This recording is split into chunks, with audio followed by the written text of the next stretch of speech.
pandemi ini. Baik, Prof. Ovi, dipersilahkan untuk menyampaikan masukan Prof. Ovi tentang atau sharing Prof. Ovi tentang kebijakan umum adaptasi pendidikan yang dilakukan di FKUI. Silakan, Prof. Apakah saya sharing dari sini, Prof, materinya atau bagaimana, Prof? Sharing dari sana mungkin ya, SK ya, yang Prof. Itu aja. Ya, Prof. Baik, terima kasih. Terima kasih. Assalamualaikum warahmatullahi wabarakatuh. Waalaikumsalam. Selamat pagi, salam sejahtera. Terima kasih atas kehadiran sejawat semua pada webinar ini. Jadi tentu saja kita sangat sadar bahwa pandemi COVID ini akan membuat bahasa kita apa ya, storm badai juga untuk pendidikan.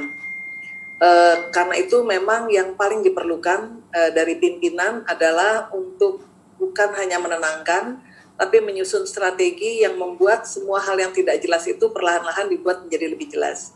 Dan ini alhamdulillah kita didukung oleh koordinasi yang baik antara Bapak Dekan dengan Rektor, sehingga Bapak Rektor juga cepat menanggapi dekan-dekan fakultas dan segera membuat aturan-aturan yang perlu.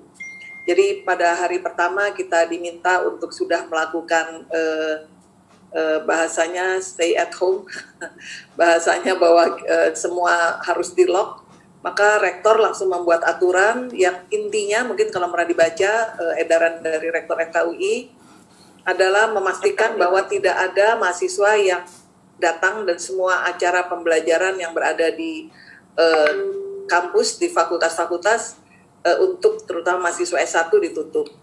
Nah, kami merespon dengan cepat pada hari yang sama. SK-nya masih draft, Pak Dekan baru selesai rapat dengan Pak Rektor, SK dari Rektor masih draft, kami sudah berapat di Dekan untuk membuat turunannya, karena kita paham bahwa Fakultas Kedokteran sedikit berbeda dengan fakultas-fakultas yang lain.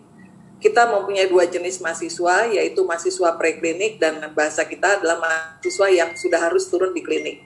Dan ini lebih kompleks lagi sifatnya. Pada awal betul kita concern pada mahasiswa yang preklinik, kita buatkan aturan yang pada saat itu kita masih mungkin untuk tetap memberlakukan masih memikirkan untuk tetap menjalankan praktikum. Tetapi kemudian berikutnya betul-betul oleh waktu itu gubernur menyatakan bahwa tidak memungkinkan untuk mereka berkeliaran, maka kita ganti bahwa praktikum pun akhirnya kita buatkan dalam surat edaran tidak perlu untuk dilakukan.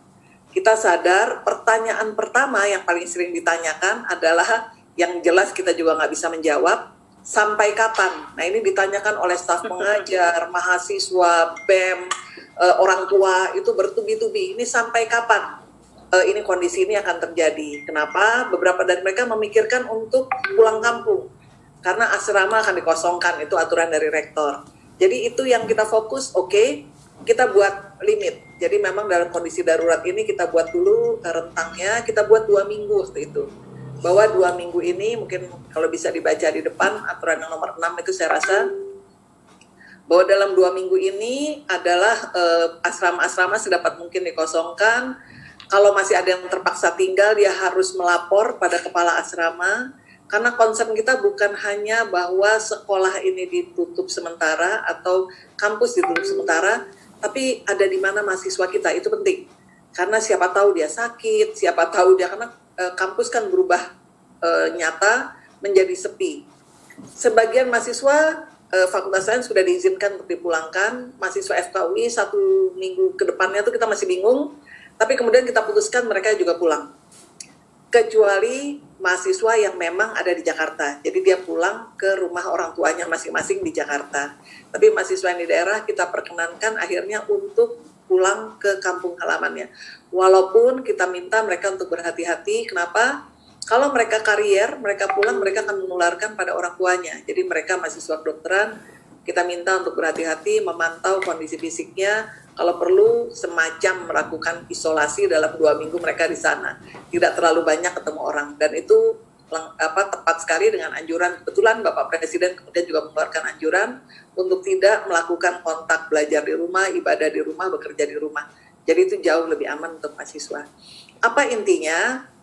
Lumayan cepat mereda keresahan dari mahasiswa. Jadi keresahan pertama yang kita selesaikan bahwa ada pernyataan dari pimpinan yang menyatakan bahwa memang mereka boleh pulang ke rumah masing-masing, boleh pulang kampung lebih tepatnya lagi, boleh belajar dari rumah, tidak usah bingung dengan absen, bahwa dalam 2 minggu ini tidak ada absensi sehingga mereka tidak perlu masuk ke modul.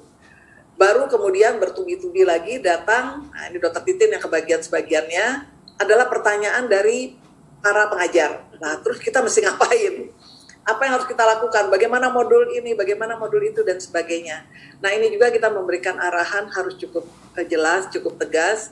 Ini juga sesuai dengan arahan rektor, bahwa modul bisa dilakukan modifikasi pada fase bencana ini. Jadi itu dulu yang kita pegang. Modifikasinya apa saja, diperkenankan modifikasi. Tidak usah bingung, PRP menjadi boleh dimodifikasi. Bukan dikatakan tidak berlaku, boleh dimodifikasi. Sampai kapan? Jangan bertanya sampai kapan, kita akan melihat tahap per tahap. Yang kita pakai 2 minggu, tapi saya lihat semalam di televisi, tadinya kita berencana awal April kita sudah akan mengumumkan lagi tahap berikutnya, tapi kelihatannya sampai tanggal 5 April masih ada kemungkinan mahasiswa harus berada di tempatnya. Nah, nanti kita modifikasi lagi. Tapi apa yang cepat kita bisa modifikasi, bahwa sesuai arahan Bapak Rektor dan juga dari Menteri Mendiknas saat ini, bahwa kita upayakan kreatif pembelajaran di rumah. Kita hanya berikan arahan seperti itu, bahwa semua modul yang tadinya kegiatan belajar mengajar ada di fakultas, ada di kampus, dijadikan semuanya PJJ selama memungkinkan. Tentunya datang pertanyaan lagi, bagaimana dengan tesnya, bagaimana dengan ujiannya. Nah, saya sangat menaruh kepercayaan yang tinggi dan sangat rely on, kalau saya bilang, dan saya sangat bahagia bahwa hasilnya sangat baik pada teman-teman para pakar. Jadi Dr. Titin dari Medical Education Unit, Dr. Siska, Dr. Andri, semua rupanya sudah di WA grupnya sangat ramai. Saya intip saja, saya nggak berani masuk karena ramai sekali. Berusaha untuk modifikasi. Nah, saya lihat Dr. Titin, saya nggak berani nyelip sekalipun karena saya tahu pembicaraannya sangat intens, sangat teknis. Tapi alhamdulillah sudah mulai menampakkan bentuk. Tadi sudah dipresentasikan oleh Dr. Titin dan Dr. Siska, sudah dipresentasikan dalam bentuk apa yang bisa kita lakukan 2 minggu ini. Mungkin nanti kita lihat apa yang akan kita lakukan 2 minggu ke depan.